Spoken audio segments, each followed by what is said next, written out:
Hey sports fans, Coach Frank here. In a sport like gymnastics, injuries are common and can often derail a young girl's career before it even starts. Today's guest will be discussing experience as a gymnast while managing to stay healthy, competing against some of the best athletes around the globe. What's her secret?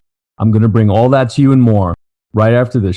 Game on, sports, fitness, and health fans, with another episode of the Sport and Good Posture Digital Radio Experience. Gear up for Coach Frank's advice from the sidelines as he helps you crush your game. No matter what sports, health, or fitness game you play. Hey, this is Coach Frank. I'm sporting good posture. What are you sporting? Hey, Coach, what do you got for us today? Welcome back to another episode of Sporting Good Posture. This is Coach Frank, and today's episode is very special to me. I'm bringing on two former gymnasts.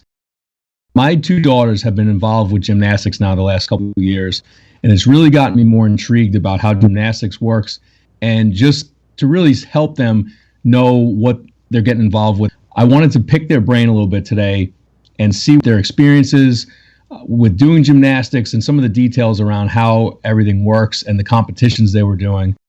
It's something that's really important to me because I'm seeing more kids doing gymnastics in my office as well as my own kids. And I want to make sure that I'm well educated. And I want you to know a little bit, if your kids are interested in getting involved in gymnastics, this is going to be a great episode for you. And we're going to get to all that right after this. Where do you carry your stress? Whether you carry it in your shoulders, hold it in your neck, or feel it in your back, it's usually not chronic, but it's always annoying. Carrying stress isn't normal at all, but how can you know for sure how the stress you carry can be hindering you? The answer is the Advanced Postural Impact Screening at Ideal Health and Wellness Center. Chiropractic studies have revealed that posture is more than just how straight you stand. It measures spinal and skeletal support of every body function. Poor posture reveals trouble areas in your basic structure, interfering with body function, leading to pain, discomfort, tension, sleep trouble, and even digestive issues and allergies. There isn't a body function that isn't potentially at risk. Dr. Margella conducts the Advanced Postural Impact Screening to trace back postural issues to their origins, which often have been accumulating over your entire life, to find the real reasons things haven't been working their best. And that means everything when you're trying to reach your ideal performance. See where the sources of the stress you carry lie and find out what you yourself can do about them. Call Ideal Health and Wellness Center at 615-567-6683 now. I have two special guests today. The first is Savannah. She's a former level 9 gymnast, assistant head coach and assistant optional coach, regional champion, Chris Waller's Heart of a Champion Invitational, Team OC Open champion, and Brescian's Invitational champion. I also have Avery, her sister, who's a former level 10 gymnast and junior elite qualifier. She has over 12 years of competitive gymnastics experience, assistant head coach and optional head coach, 2016, 2017, and 2018 California Classic International Invitational Champion, Long Beach International Invitational Champion, and former Level 10 Junior National Team Qualifier. I want to welcome both Savannah and Avery to the show today. Welcome. Thanks for having me, Dr. Frank. Well, this is really cool. I'm excited about this episode because this is an area that I don't know as much about personally, and I really would love to get some of your experience on here and some of the things that you've been through. But first, I want to ask you, what kind of got you into gymnastics? Was it something that you always had wanted to do? So my mom, when I was, I think 1 or 2 years old, just was like, oh my gosh, I have a toddler. I need to get some energy out. And gymnastics was the only thing that would allow a child or toddler, an infant, to start at that young age. So it really just started as a way to get out of the house and get a bunch of energy out. And what's funny is I always say my sister's been doing gymnastics longer than I have because she's been in a gym since my mom was pregnant with her, and she was in the gym with me. So it's not ever something that I was like, oh, wow, I watched, I want to do that. It's something that I was kind of born into and just continued to stick with and fell in love with as I got older and pushed through it and had an awesome gymnastics career. That's so cool. So how long did you compete for? So I was in gymnastics from the time that I was about 1, 2 years old. I actually started competing quite late for the sport of gymnastics. I didn't even start competing until I was about 8 or 9 years old. which typically with girls that make it to the level that I made it, start competing at about 4 or 5. That's actually when you are allowed to start competing in compulsory and lower level gymnastics. So the fact that I didn't start competing until I was about 9 years old was actually a very, very late start for my competitive career of gymnastics. But I competed from the time I was 9 to almost 17. That's a long time. And just looking at people that compete in the gymnastics on the Olympics and things like that, that's a long time to be that competitive. What region were you in when you competed? So the United States for gymnastics, because some listeners might be confused, is like, oh, what's a region? What is this? Why is this important? So the United States is split up into 8 different regions, the entire United States. So in region 1, we have the entire state of Arizona, Nevada, Utah, as well as because California is so large and our population density is so vast in California, it's actually split into 2 separate regions. So you have Northern California and Southern California. So that was just our region 1. Now that's a lot of girls to compete against. So when you qualify for things like regionals and you do well, you're competing against the best of the best girls from that specific region. And then when you get to level 9, we do what's called Westerns, where you compete against girls from half of the country, which is insane to even think about. And then when you get to level 10, like I did, you compete at a competition that is called Nationals, which you compete against the best girls from the best regions and all the regions of the entire United States, which is crazy to think about when you actually talk about it. Yeah, and you were saying something that you had to do a lot of events that were invitation only, right? Yeah, so we were very blessed. I mean, we come from my sister and I.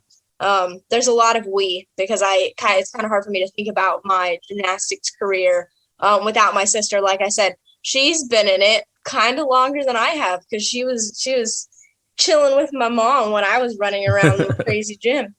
I mean, we just did everything, you know?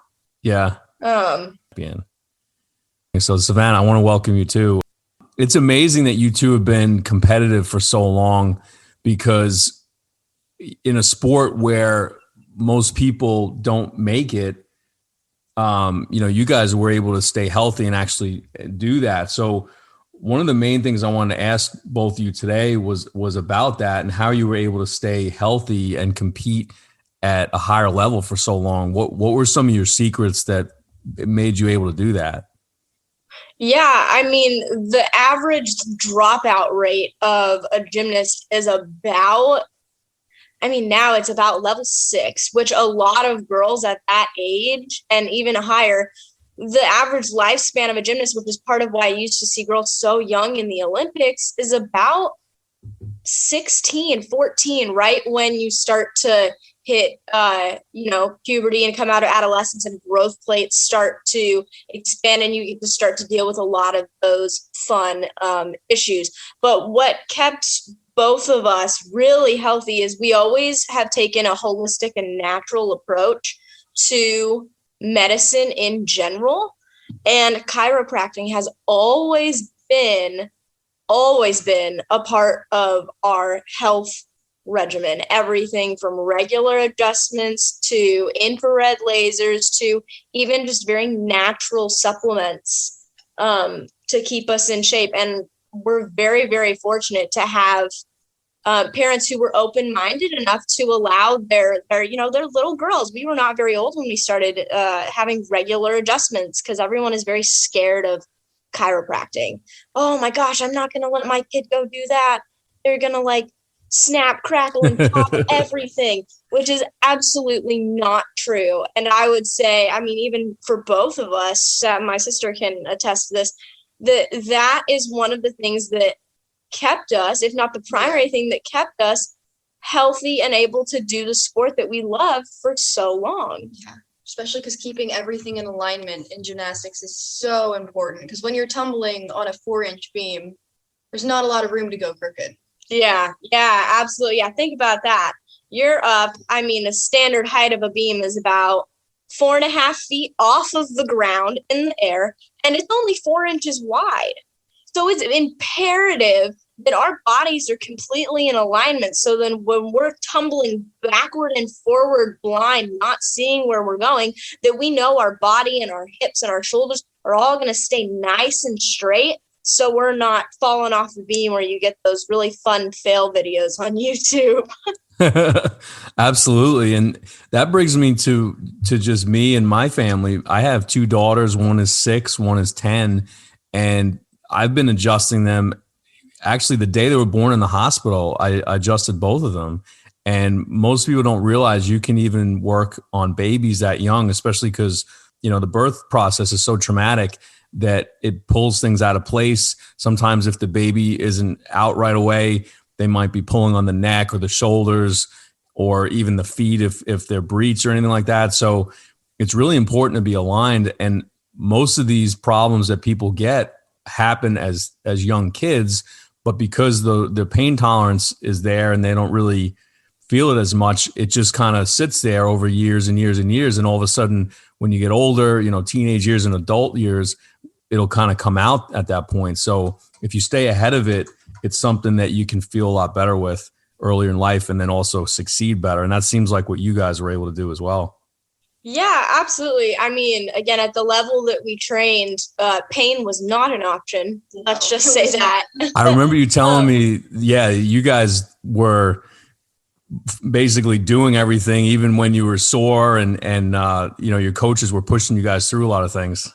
Oh, absolutely. Yeah. Again, when I say that injury was not an option, I remember I actually broke my toes out of the gym because a fun little thing about gymnasts is that we are very, very clumsy people doing anything aside of gymnastics. Any gymnast you find, any gymnast you ask can probably attest to this.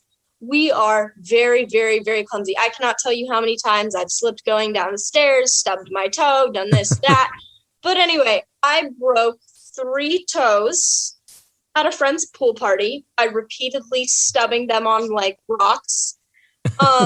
My coaches looked at me and said their toes, taped them together, and then competed on them all season with just tape around them, which our competitive season is about 3 to 4.5 months. Wow. They really did not care. They were like, they're just toes. Tape them together. You're okay. So us pushing through pain, training from the time that we were about 12 years old, we started training at an hourly rate of about 38 to 40 hours a week. It was a very fun full-time job. But with that, you're at a professional sports level. So we needed professional sports medicine and regimens and care. And again, We are also 2 of the only girls, both my sister and myself, who have never had slipped discs and other broken back-related injuries, no spinal injuries at all.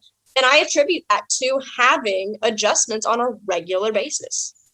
Absolutely. That is one thing that I've known about with girls that do gymnastics at a young age. They typically get stress fractures in their back. It's very common, and it's hard to recover from if you repeatedly have that happen at a young age. It can even damage the growth plates, stunt your growth, and just really impede in your athletic performance for years to come. So I'm glad that never happened to you guys. And I agree with you. I really do think chiropractic is the main reason why you guys were able to stay healthy and not have stress fractures in there.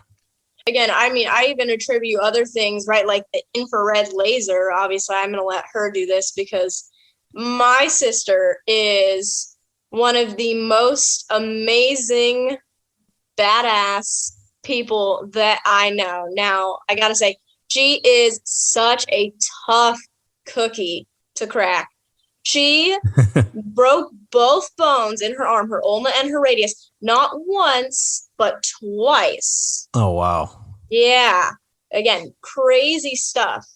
The fact that she was able to come back from that injury not once, but twice says a lot about her character. But also, I remember, didn't you get, even when you were in the full cast, didn't you have regular infrared laser Yeah, I did. appointments? I had regular adjustments, regular infrared, everything like that. And I think that definitely helped my heal time and my recovery time be shortened. I think without that, I would have been out of, not only in a cast longer, but it would have taken me a lot longer to get back to doing my full events. Yeah. And Definitely. that is something else. We actually do that at the office as well. We use that for a lot of different injuries, but it is one thing you can do on a broken bone because it'll heal it at a much faster rate. Even if somebody has a cast on and it's covered up, you can still get to it. How did you hurt your arm like that? And you did it a couple times, you said? Yeah, so the first time I want to say, I think I was about 10. And a common rule that you learn when you start tumbling in gymnastics is you don't stop. Even if it's a little bit weird, like you come out of it wrong or someone gets in your way, you don't stop. Because if you stop in the middle, both of you are getting hurt. Yeah. I was young. Someone ran in front of me. I stopped. So I went weird. The weight came down wrong and it broke that way the first time. Oh, man. The second time, I was being rushed to get back into full training for season. My coach neglected my form. I did it incorrectly, turned my hand out, went short. That's how it happened the second time. Wow. But on the same skill, too. Same skill, same arm within about the span of a year. Right. So. But again, what's crazy about this is when they took her back in for x-rays, they actually looked at us and said her bone broke about what was it, like a centimeter. Yeah, a centimeter down from where she broke it the first time. The bone had gotten so strong in the original break that it couldn't break there again. It wanted to, but it couldn't. Right. Wow. And I think that probably has a lot to do with the lasering and things probably. like that. Yeah. Yeah. It'll heal it at a higher level for you. That was good. At least that it was working and the x-rays proved it. Yeah. So you guys, I know you competed till you were around 17, you said, and then is that when you got into coaching? Believe it or not, I started my coaching career a little bit earlier. Again, being elbowed with still some injuries. They're not ever 100% avoidable with gymnastics. Right. It is like 0.001% of all high-level gymnasts that are never have a major injury. So I believe that I broke my elbow and I couldn't do full gymnastics practice. And my head coach was like, hey, I have a summer camp class of 5. You want to go coach it in a sling, might I add. She was like, go on, it's okay. She was also Chinese and English was not her first language. So I was like, is this really a good idea? And she's like, no, it'll be fun. It's okay. I was like, is it? She's like, it's okay. So I started coaching then, but I never really thought like, yeah, I want to coach gymnastics. It was actually always the opposite, especially after my gymnastics career ended. When you trained at the level that we did, gymnastics definitely became our only identity. Again, I don't want to speak for you, but yeah, I would agree with it's that. hard when like you wake up, you do school, you go to the gym, you live in a leotard. I don't think either one of us own more than 10 pieces of clothing that weren't for gym related. No. And even that, 5 of those might have been like leggings and t-shirts that were over our Leos. Your whole identity is gymnastics though. So when I was done, we moved across the country from California to this beautiful state of Tennessee. Yeah. Where we now live in. So that was a really big move. And we were just like, this is cool. We're just kind of going with the flow of life. We haven't had a lot of this. But it was also one of those things where I was like, I'm done with gymnastics. I don't want anything to do with it. I'm done with it. I'm my own person now. Yeah. I finally have things of like, it's really is crazy to think that this is something completely separate that we could even talk about on a full nother episode of just like how damaging the psychology and everything is of, I mean, this probably goes for most professional sports. And this is why you see a lot of athletes when they are retired get into crazy things like drugs and partying and this and that, because when you put so much of yourself into a sport, you become one with that sport. So it's like losing a loved one or having something, you don't know anything else. It's very, very scary. Even at 17 and 16 years old or 15 when we stopped, it was like having a midlife crisis of, oh my gosh, I don't know what to do. But no, coaching was never on the radar. So about a year and a half after we moved to Tennessee, we found a gym by us. And we were like, you know what?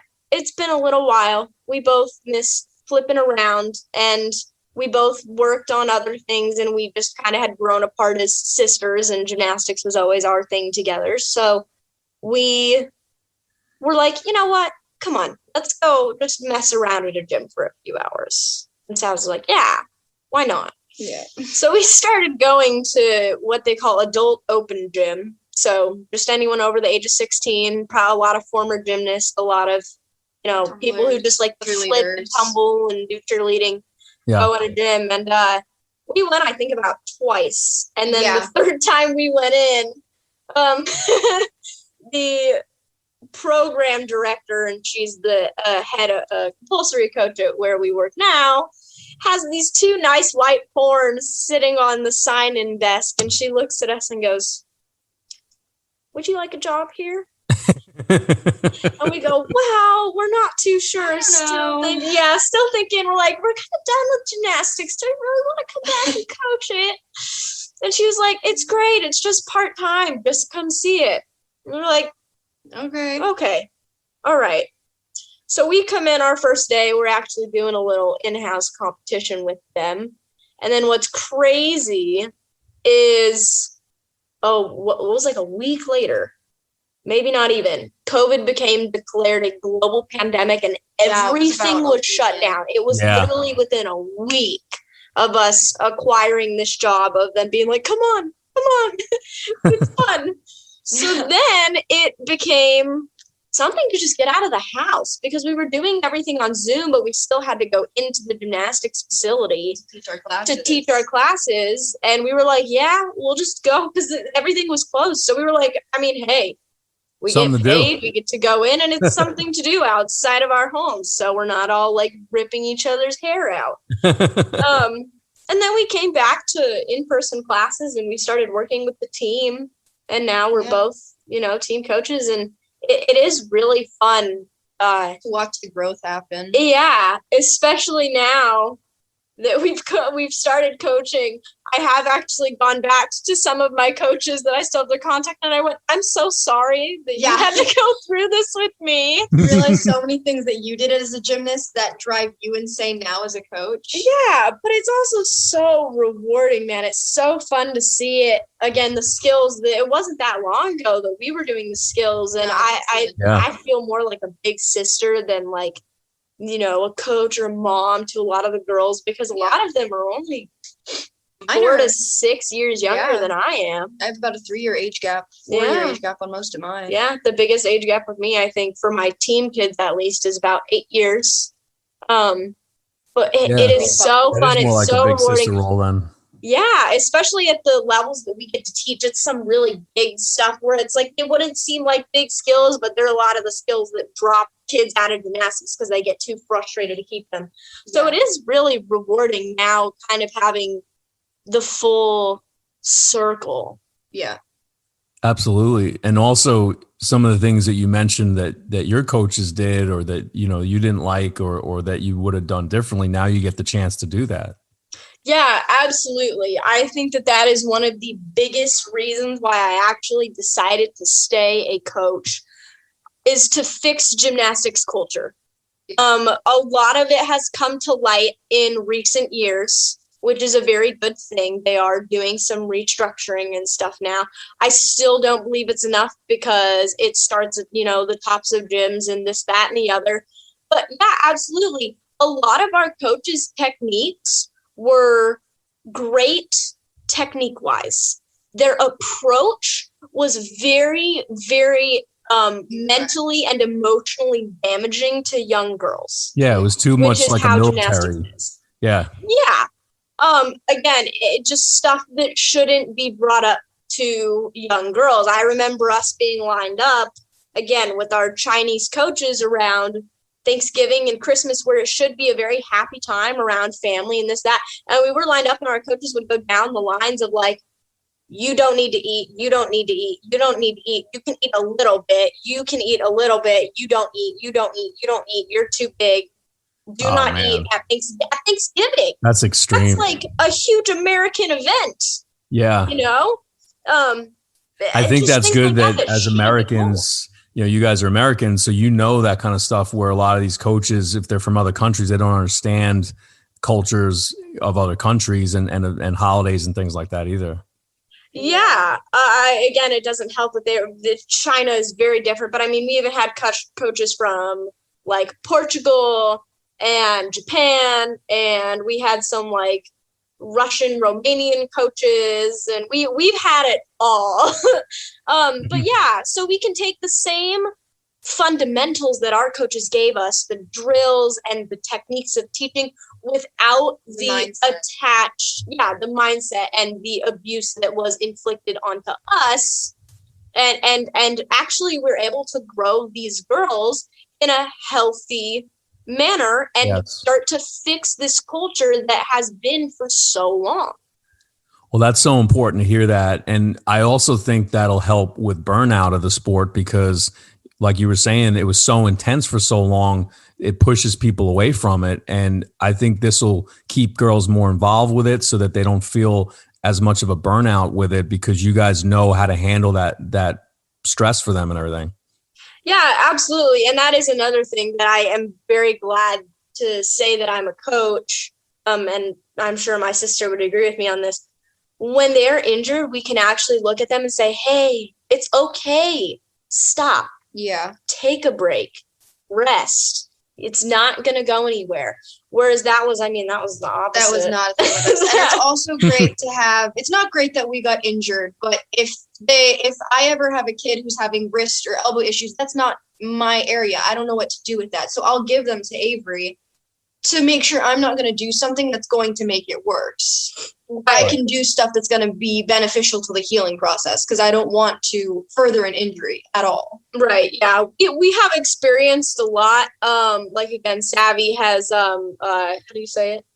I never say it right. Osgood Slaughters. I never say it right. And I have something called Severs, and I've had growth plate injuries to my wrists and elbows. Now, we're not saying we're doctors, but we kind of know where general areas of pain are, and we do know how to medicate them. And we are able to tell the girls, like, hey, it's okay. Because a lot of our girls, which is awesome to have girls who work this hard and want the sport this much to where we don't have to push them because they push themselves. But it's like, it's okay. You can sit down. You can take a break. Let's go and let's tape this up. Let's go and let's ice. Let's go and let's rest for a week so we can heal these smaller injuries. Yes. Which, again, people don't understand. They're like, oh, well, it's just a small little injury. The body has to stay in alignment. So if you start to limp and lean on one side, you're going to throw yourself out of alignment, which we already discussed is very important for certain events. Yeah, like bars and beam. And yeah, well, I'd even say vault. When you get up to higher level vault and you're going backward up onto that large vault table, if you're sideways, I mean, we both watched girls go completely sideways off it and miss both their hands on the table because their hips are completely out of alignment. But yeah, it's great to be able to have that, to tell them, like, rest, take a break. It's okay, to prevent further injuries from happening, because a lot of those injuries are growth plate related. So resting sooner prevents the stress fractured injuries later. Well, that's why I'm glad, when I met with Deanne and you and your sister and about working with your gym there, because I've seen just young girls in general have injuries, and it really derails them, whether it's soccer, gymnastics, softball, whatever sport they're playing. It's important to just stay in alignment, because it does help for peak athletic performance, whether it's at amateur level or at the pro level. And all these teams now have team chiropractors. The Olympics bring hundreds of chiropractors over every time that they have an Olympic event. And, this summer we'll have the Summer Olympics finally from last year that didn't happen. And I know some chiropractors that go over there and they help these athletes almost every single day, working with them and keeping them in alignment. And it really does help, especially the U.S., stay at the top of the boards on all the medals. So as far as coming up as a young athlete, a young girl or boy trying to be in gymnastics, what would you say to them about their desire to reach that peak performance? What are the main things they really need to do, not only mentally, but physically, to get to that high peak level? Mentally first, I'd say believe in yourself, please. Absolutely. That is one of my biggest regrets, if you will, is looking back and seeing now that I'm older, dang, I was really good. I mean, granted, this is part of the gymnastics culture I want to fix. We were always told we were never good enough. Yeah, being undervalued. Yes, is a big thing. But that's one thing that I would tell any young athlete pursuing any sport, even non-athletes. If you have a dream that you're going to pursue, you have to believe in yourself. Yeah. That is the number one goal. You have to believe in yourself. No one's going to push you as hard as you. No one is going to believe in you as much as you. If you can believe in yourself, you're going to find more people who are trying to tell you that you can't than people telling you that you can. Good news is you only need a couple people to tell you that you can. Yeah. As long as you include yourself in one of those people. I'm not saying be arrogant, but know that you can do it. It's going to be hard, right? There's a saying, right? I can. People who say I can and people who say I can't are both right. Yep. Well, I can be translated to I won't, and I can be translated to I will. I can do it. I may not be able to do it right now, but I will be able to do it if I keep working at it. If I continue to believe in myself, then I will. So number one, mentally, I would say, one, push through the hard days. They're going to make the good days better. If you can push through a bad day, then the good days are going to become great days. Two, believe in yourself. Really, really believe in yourself. Those are two of the largest mental things that I would say. Three would be, you can agree with this, know when to stop. This is something that I am still learning today. Understand your limitations. Yeah, know when to stop. Yeah, if you're in pain or you're too exhausted to make something to where it becomes dangerous, you keeping going it doesn't determine, if I stop right now, I'm not working hard enough. I'm not pushing myself. I'm not chasing my dreams. That's not what that means. Right. Yes, it's just giving yourself a break for the day. Sometimes you just need a mental reset to, maybe, get that last lyric of a song, or to get a new skill in gymnastics, or to figure out a different play or skill with soccer, right? Our cousins did soccer for a very long time, and were excellent at it, so that's what I'd say on the mental side, at least. And physically, do what you can. I definitely would try and say, go a more holistic approach. We've seen kids our age who did football. And you can really attest to that too. Yeah, who did football and have gone to the hospital with kidney stones because at the level that us higher level athletes train, we ate ibuprofen and Advil and pain relief like they were jelly beans out of, the biggest candy jar in the world. We could not get enough of them. Anything that's natural that you can do, again, chiropractic, lasering, ice, heat, stretch. Stretching is the best thing in the whole world. And if your muscles are loose, then, again, I'm not a doctor, but I'm pretty sure it's a lot easier to adjust someone who's got looser muscles than their muscles that are really, really tight. It's funny you say that, because about 10 or 12 years ago, they changed the director of the medical department for the Olympics. And it's actually a chiropractor now. He runs the whole department. And they've completely gone away from what they used to do, where they prescribed a bunch of pain medications and they did surgeries and things like that, where now they do chiropractic, they do acupuncture, massage, they have PT, all the natural things. They do natural supplements. They really avoid surgery. They avoid injections, because they were also injecting knees and elbows and wrists and shoulders just to keep these guys on the field. But then they would get burned out or they'd get hurt again anyway. Same thing with females. They would do that to all the athletes, and it was the wrong direction.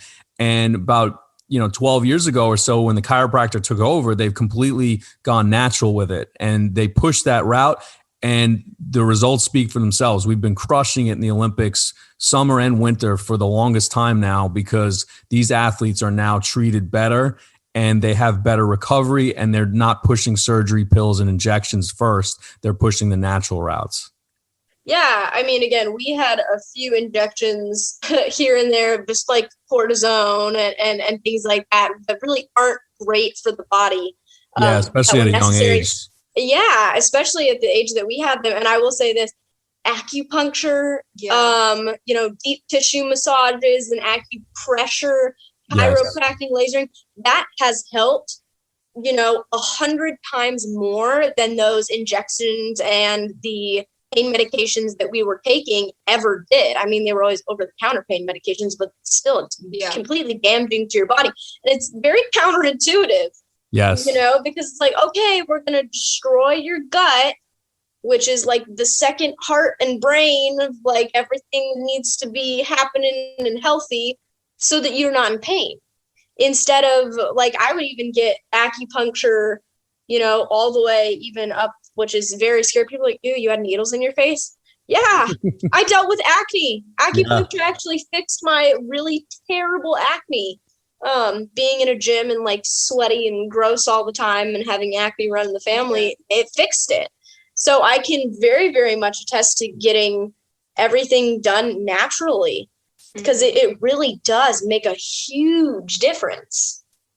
I completely agree. And it also sets kids off on the wrong path of more likely to be addicted to things, because growing up, the first answer was a pill. So that's where they go to every time. So it ingrains that in their head that that's what the answer to the problem is, which is not true health. And you know that, I know that, your sister knows that. But I think that people get too caught up in, this pill for this symptom, this pill for this problem, this pill for this pain.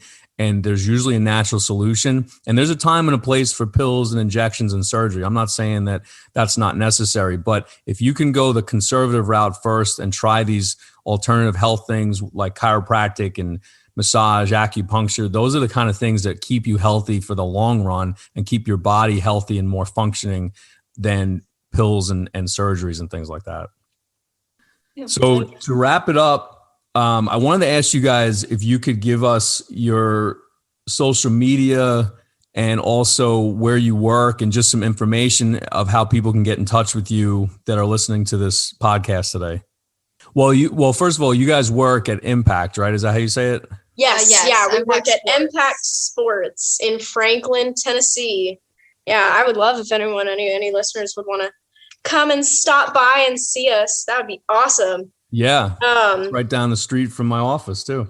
Yeah. Right on the seaboard. Yeah, that's one of the best parts. Is if I get thrown at a whack, even spotting, a girl or a little boy trying to save them from, especially little boys. I mean, you'd be more surprised more little girls will do it than little boys too, but they think, kids think they're invincible. They'll just jump straight backward and potentially land on their head if you're not ready to catch them at any moment in time. So it's great being able to just jump down the street to get a nice quick adjustment and then be right back in the game. Love it. And then what about Impact? Do they have any social media or ways to get in touch with them?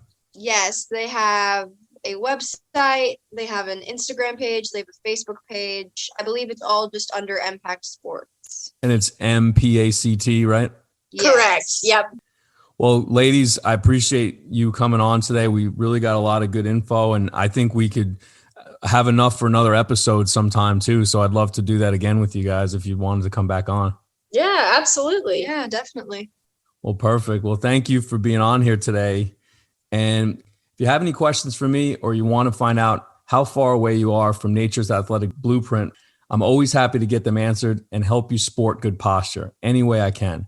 And I wouldn't think of charging you for these recommendations, even if I have to comp you a little bit of my time in person in the process. Follow me and DM me on Instagram at Sporting Good Posture, or PM me on Facebook at Ideal Health and Wellness Center. Tell me what's going on and I'll tell you what I think. Remember, the coach's door is always open. This is Coach Frank. I'm sporting good posture. How about you? The Sporting Good Posture Podcast is a broadcast wellness production powered by Ideal Health Wellness Center. All content copyright 2021. All rights reserved. Executive producer Frank Sardella. Coach Frank appears courtesy of Ideal Health Wellness Center in Franklin. For more information, visit sportinggoodposture.com and follow Coach on Instagram at sportinggoodposture. Boss people, who are these people?